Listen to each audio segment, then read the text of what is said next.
Hello friends, welcome to RP আমার Bangla channel Rupa's প্যাশনে তোমাদের ভীষণ ভীষণ স্বাগত। আশা করি তোমরাও ভীষণ ভালো আছো। বন্ধুরা, আজকে আমি তোমাদের সঙ্গে গরমের একটা বিয়ে বাড়ি অনুষ্ঠান বা পার্টির মেকআপ লুক শেয়ার করব।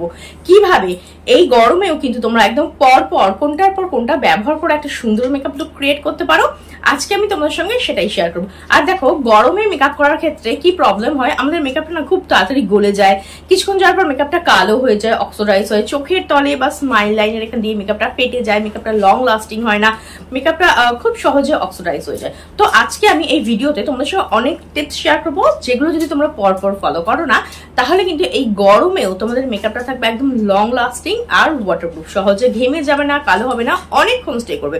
তাহলে চলো বেশি দেরি না করে ফটাফট আজকের মেকআপটা তোমাদের সঙ্গে শেয়ার করে দিই। সবার প্রথমে ফেসটাকে আমি ভালো করে ক্লিন করে নিয়েছি। তোমরা যে ফেস ওয়াশ ইউজ করো সেটা দিয়ে ক্লিন করতে পারো, কোনো ক্লেনজার দিয়ে ক্লিন করতে পারো, অথবা কোনো ক্লেনজিং ওয়াইপ দিয়ে ফেসটাকে ভালো করে ক্লিন করে নিতে পারো। মেকআপ করার ক্ষেত্রে কিন্তু স্কিন প্রিপারেশনটা ভীষণ জরুরি। তোমাদের স্কিন প্রিপারেশনটা যদি ভালো হয়, মেকআপের বেসটা যদি ভালো হয়, তাহলে মেকআপটা কিন্তু অনেক সুন্দর হয়, অনেকক্ষণ স্টে করে, অনেকটা লং লাস্টিং হয়। তো এই গরমে আমি সবার প্রথমে ফেসটাকে ভালো করে ক্লিন করে নিয়েছি, তারপরে একটা আইস কিউব আমার ফেসে কম্প্রেস করে নিয়েছি। তাতে কি হবে, তোমাদের পোর্স গুলো শ্রিঙ্ক হয়ে আসবে, সহজে তোমাদের মেকআপটা তেলতেলে হবে না বা স্কিনটা সহজে ঘেমে যাবে না, আর মেকআপটা কিন্তু অনেকক্ষণ সতেজ থাকবে। গরমে মেকআপ করার ক্ষেত্রে আইস কিউব ফেসের মধ্যে কম্প্রেস করে নেবে, তাহলে কিন্তু মেকআপটা অনেকক্ষণ স্টে করবে। আর ক্লেনজিং অ্যান্ড আইস কম্প্রেস, এই দুটো স্টেপই কিন্তু আমি অফ ক্যামেরা করে নিয়েছি, যাতে ভিডিওটা অনেক বড় না হয়ে যায়। এরপর আমি ইউজ করছি ময়শ্চারাইজার। আমি এখানে ইউজ করছি নিভিয়ার সফট ক্রিম। এটা ভীষণই একটা লাইট ওয়েট ময়শ্চারাইজার। আমার স্কিনটা নর্মাল টু ড্রাই, তো আমার স্কিনে এটা ভীষণ ভালোভাবে স্যুট করে। আর যাদের স্কিনটা ভীষণ অয়েলি, তারা যদি মনে করো যে না ময়শ্চারাইজার অ্যাপ্লাই করবো না, সেটা কিন্তু একদম ঠিক হবে না। তোমরা কোনো জেল বেস ময়শ্চারাইজার ইউজ করতে পারো। যেমন ধরো প্লামের গ্রিন টি ময়শ্চারাইজার আছে, প্লামের জেল ময়শ্চারাইজার আছে, নিউট্রিজিনা হাইড্রাবুস ওয়াটার জেল আছে, পন্ডস সুপারলাইট জেল আছে। এরকম water base jail base moisturiser ব্যবহার করবে। তবে ময়শ্চারাইজার কিন্তু একটা ব্যবহার করতেই হবে, না হলে কিন্তু তোমাদের স্কিনটাও প্রোটেক্টেড থাকবে না, মেকআপটাও কিন্তু সুন্দর হবে না। এরপরে দেখো, ময়শ্চারাইজার অ্যাপ্লাই করে পরে একটু সময় দেবে যাতে স্কিনের মধ্যে খুব ভালোভাবে বসে যায়। ততক্ষণ আমি একটা লিপ বাম ইউজ করছি। আমি এখানে নিভিয়ার এই লিপ বামটা ইউজ করছি। কোনো কালার লিপ বাম না ইউজ করাই ভালো, কালারলেস লিপ বাম ইউজ করবে। এখানে যেহেতু আমি ম্যাট লিপস্টিক ইউজ করব, তার জন্য কিছুক্ষণ আগে লিপস্টিক অ্যাপ্লাই করার কিছুক্ষণ আগে যদি তোমরা লিপ বাম ইউজ করো না, তাহলে লিপটা খুব সফট স্মুথ থাকবে। লিপস্টিক লাগানোর পরে কিন্তু লিপসটা মোটেও ফেটে যাবে না। এরপরে আমি ইউজ করছি প্রাইমার। আমি এখানে ইউজ করছি ল্যাকমি অ্যাবসোলিউটের ব্লার পারফেক্ট প্রাইমার। এটা কিন্তু ভীষণ ভালো একটা প্রাইমার, যে কোনো ফাউন্ডেশনের সঙ্গে এটা কিন্তু ভীষণ ভালো যায়, এমনকি সিসি ক্রিমের সঙ্গেও কিন্তু খুব ভালো যায়। আর এটা একটা স্পেশাল বেনিফিট হচ্ছে, এটা অ্যাপ্লাই করার পরে না স্কিনের মধ্যে একটা এক্সট্রা ব্রাইটনেসও চলে আসে। এবার দেখো, আমি চোখের তলাতেও অ্যাপ্লাই করে দিচ্ছি, তাহলে কিন্তু চোখের তল থেকে মেকআপটা ফাটবে না। প্রাইমার কি করে, তোমাদের স্কিনটাকে স্মুথ আর ইভেন করতে সাহায্য করে, যার ফলে মেকআপ বেসটা যখন ব্যবহার করো না, স্কিনটা একদম ফ্ললেস হয়ে যাবে, খুব ভালোভাবে স্কিনের মধ্যে বসবে, মেকআপটা খুব ইজিলি গ্লাইড হবে, সহজে ব্লেন্ড হয়ে যাবে, আর মেকআপটাকে কিন্তু অনেকক্ষণ লং লাস্টিং করতে সাহায্য করে। আর প্রাইমার কিন্তু মেকআপকে সহজে অক্সিডাইজ হতে যায় না, অনেকক্ষণ টিকিয়ে রাখতে সাহায্য করে, তার সঙ্গে সঙ্গে তোমাদের স্কিনটাতেও প্রোটেক্ট করে। তো একটা ভালো মেকআপ করার ক্ষেত্রে কিন্তু অবশ্যই তোমরা একটা প্রাইমার ইউজ করে নেবে। তো দেখো, আমি চোখের তলে, স্মাইল লাইন, এই জায়গাগুলো প্রাইমারটা একটু প্রেস করে ভালোভাবে বসিয়ে দিচ্ছি। তাতে কি হবে, এখান থেকে মেকআপটা কিন্তু সহজে ফাটবে না, মেকআপটা অনেক বেশি লং লাস্টিং হবে আর অনেক বেশি সুন্দর দেখাবে। ফেসের সঙ্গে সঙ্গে আমি নেকেও অ্যাপ্লাই করছি। আর ঠিক ময়শ্চারাইজারের মতোই প্রাইমার অ্যাপ্লাই করার পরেও একটু সময় দেবে, যাতে স্কিনের মধ্যে খুব ভালোভাবে এটা বসে যায়। একটু টাইম দিলে কি মেকআপটা কিন্তু অনেক বেশিক্ষণ স্টে করে, একটার পর একটা লেয়ার, তো তার জন্য। এইবার দেখো, আমি এখানে অরেঞ্জ কালার কারেক্টার ইউজ করছি। তোমাদের চোখের তলে যে ডার্ক সার্কেল থাকে, কিংবা ধরো কারোর কোথাও ডার্ক স্পট আছে, পিগমেন্টেশন আছে, কিংবা ধরো স্মাইল লাইনের দুপাশে যেখান থেকে মেকআপগুলো খুব সহজে উঠে যায়, ফেটে যায়, কিংবা ডার্ক প্যাচ আছে, সেইগুলোকে হাইড করার জন্য কিন্তু তোমরা এই কালার কারেক্টার ইউজ করবে। আমি এখানে ইউজ করছি অরেঞ্জ এই কালার কারেক্টারটা। দেখো, ব্রাশের সাহায্যে জাস্ট অ্যাপ্লাই করে নিলাম।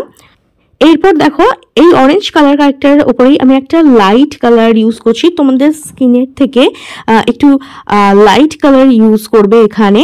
তাতে কি হবে, এই যে অরেঞ্জ অরেঞ্জ ভাবটা না, এটা কিন্তু চলে যাবে। আর দেখতেই পাচ্ছ একটা স্কিন কালার চলে আসছে, যেটা তোমাদের খুব সহজেই স্কিনের মধ্যে মিশে যাবে। আর এই টেকনিকটাই কিন্তু পার্লারে ইউজ করা হয়।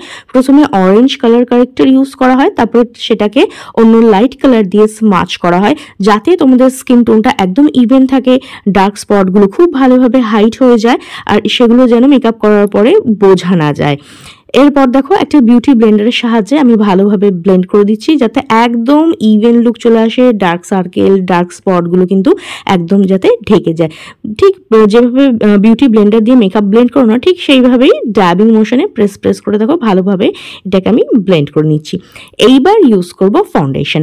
আমি এখানে ইউজ করছি ফিটমির ফাউন্ডেশন। এটা মধ্যে রয়েছে SPF, যার জন্য তোমরা কিন্তু অনায়াসে এটাকে দিনের বেলাতেও ব্যবহার করতে পারো।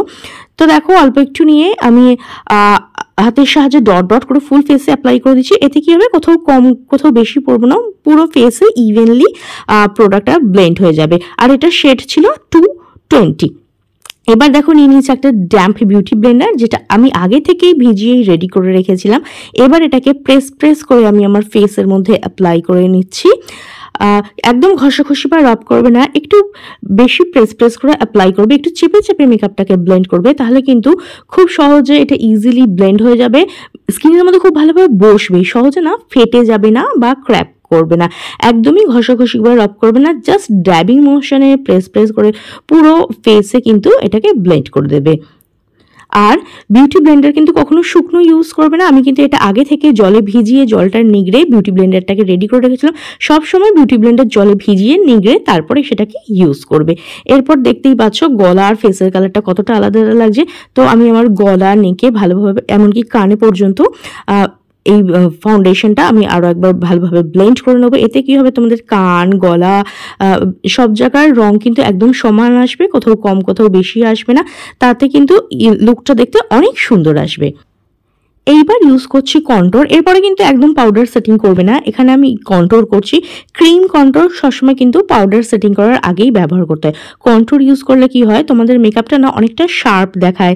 তোমাদের নোজ কিংবা ধরো গালের সাইডটা যদি একটু বেশি হেভি থাকে, সেটাকে লাইট করতে সাহায্য করে। কারণ ধরো জ লাইনটার ডাবল আছে, হ্যাঁ ডাবল চিনের প্রবলেম আছে, এইগুলোকে কিন্তু হাইড করতে সাহায্য করে। অ্যাকচুয়ালি বলা যায় ফেসটাকে একটু পাতলা দেখাতে, একটু রোগা দেখাতে সাহায্য করে। তো দেখো আমি এখানে ভালোভাবে কন্ট্রোলটা অ্যাপ্লাই করে, অল্প পরিমাণে অ্যাপ্লাই করে ভালোভাবে ব্লেন্ড করে নিচ্ছি। আর দেখতে পাচ্ছ এটা অ্যাপ্লাই করার পরে কিন্তু ফেসটা একটু চেপে যায়, মানে একটু লাইট তোমার মনে হয়। কন্ট্রোর আমি এখানে ইউজ করেছিলাম সুগারের স্টিক কন্ট্রোরটা ভালোভাবে ব্লেন্ড করার পর আমি এখানে ইউজ করছি কনসিলার। আমি এখানে নিয়েছি সুইস বিউটির কনসিলার এখানে আমি ইউজ করছি হাইলাইট করার জন্য।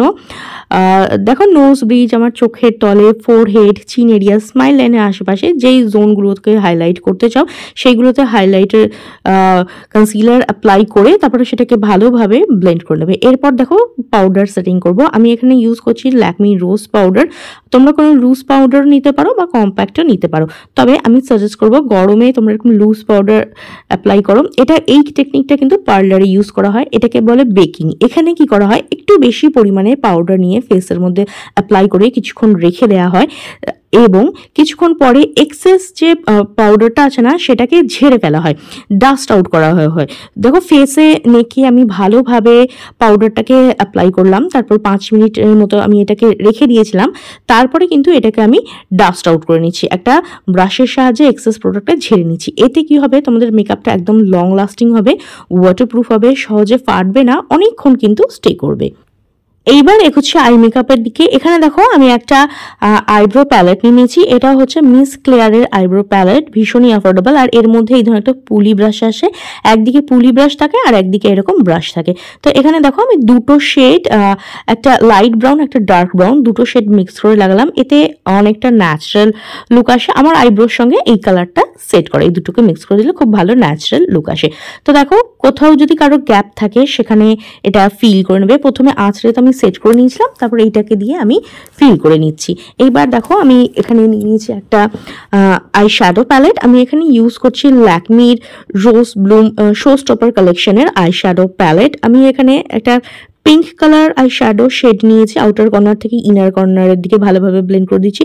যেহেতু আমার শাড়ি আর ব্লাউজের সঙ্গে এটা ম্যাচ করে, এর জন্য আমি এই শেডটাকে চুজ করেছি। তারপর দেখো আমি একটু ব্রাউন কালার নিচ্ছি, ব্রাউন কালার দেখে চোখের কোণে আমি একটু অ্যাপ্লাই করছি। এতে কি হয়, চোখটা অনেক বড় বড় ও সুন্দর লাগে। তারপর দেখো ওপরের দিকটা আমি ভালোভাবে এটাকে স্মাচ করে দিচ্ছি, আর আঙুলের সাহায্যে একটা pinkish glittery shade, silver glittery shade pink কালারে আমি এর উপরে অ্যাপ্লাই করে নিচ্ছি। এতে কিন্তু লুকটা অনেক বেশি ভালো আসে। তো যারা বিগিনার্স আই শ্যাডো অ্যাপ্লাই করতে পারো না, খুব সহজে এই স্টেপগুলো ফলো করে নিজেরাই কিন্তু সুন্দর করে আই শ্যাডো অ্যাপ্লাই করে নিতে পারবে। এরপর ইউজ করছি আইলাইনার। আমি এখানে ইউজ করছি কালার বারের আইলাইনার। এটা অনেকক্ষণ স্টে করে, সহজে স্মাচ হয় না। আর যারা বিগিনার্স, আমি তাদের বলবো, বিগিনার্স কেন আমি সবাইকেই বলবো, গরমে লং লাস্টিং ওয়াটারপ্রুফ আইলাইনার আর কাজল ব্যবহার করতে, তাহলে অনেকক্ষণ স্টে করবে, মেকআপটা কিন্তু সহজে গলে যাবে না বা স্মাচ হবে না। কাজল আমি এখানে ইউজ করছি প্লামের কোল কাজল। দেখতেই পাচ্ছ যথেষ্ট জেড ব্ল্যাক কালার দেয়, অনেকক্ষণ স্টে করে, সহজে স্মাচ হয় না। আর কাজল আমি বলবো একটু ভালো ইউজ করা, যেহেতু এটা তোমাদের চোখে অ্যাপ্লাই করবে, তার জন্য কাজলটা একটু ভালো ইউজ করাই ভালো। এরপরে আমি এখানে ইউজ করছি মাস্কারা। মাস্কারা আমি এখানে ইউজ করছি কে বিউটির মাস্কারা। মাস্কারা অ্যাপ্লাই করলে চোখটা অনেক বড় বড় ও সুন্দর দেখায়। ওপরের ল্যাশে অ্যাপ্লাই করবে, নিচের ল্যাশে অ্যাপ্লাই করবে, তাহলে কিন্তু আই মেকআপটা অনেক বেশি সুন্দর লাগবে। আর এই ব্র্যান্ডগুলো ইউজ করতে হবে এরম না, মার্কেটে অনেক ব্র্যান্ডের মাস্কারা পাওয়া যায়, যেমন ধরো মেবেলিনের, ল্যাকমির, তোমাদের পছন্দ অনুসারে তোমরা ইউজ করতে পারো। এরপর আমি ইউজ করছি ব্লাশ। ব্লাশ আমি এখানে ইউজ করছি কালার বারের ব্লাশ। অল্প পরিমাণে প্রোডাক্ট নেবে, ভালোভাবে ব্লেন্ড করে দেবে, চিক বোনের থেকে কানের দিকে এইভাবে ব্লেন্ড করে দেবে। ব্লাশ অ্যাপ্লাই করলে কিন্তু চিকের মধ্যে একটা ন্যাচারাল পিঙ্কিশ গ্লো চলে আসে, যার ফলে মেকআপটা কিন্তু দেখতে অনেক বেশি সুন্দর দেখায়। এরপরে আমি ইউজ করছি হাইলাইটার। আমি এখানে ইউজ করছি মেবলিনের মাস্টার ক্রোম হাইলাইটার। আর যদি ফ্যান ব্রাশের সাহায্যে হাইলাইটার অ্যাপ্লাই করো না, তাহলে খুব ইজিভাবে অ্যাপ্লাই করা যায়, অন্য কোনো ব্রাশ দিয়ে অবশ্যই অ্যাপ্লাই করা যায়। ইভেন আমি হাত দিয়েও কিন্তু তোমাদের সঙ্গে হাইলাইটার অ্যাপ্লাই করে আমার অন্য ভিডিওতে দেখিয়েছি। তো দেখো এবার হাইলাইটিং জোনগুলোতে আমি হাইলাইটার অ্যাপ্লাই করে নিলাম। হাইলাইটার অ্যাপ্লাই করলে ইনস্ট্যান্ট মেকআপটার মধ্যে একটা গ্লো চলে আসে, দেখতেই পাচ্ছ, ইনস্ট্যান্ট কিন্তু একটা চকচকে ফিনিশ চলে আসে, গ্লো চলে আসে। এবার আমি অ্যাপ্লাই করছি লিপস্টিক। প্রথমে আমি ইউজ করছি Maybelline superstar matte ink lipstick shade 120। আর এরপরে আমি ল্যাকমির যে ভিটামিন সি গ্লস আছে না, সেটাকে অ্যাপ্লাই করব একটু গ্লসি লুক দেওয়ার জন্য।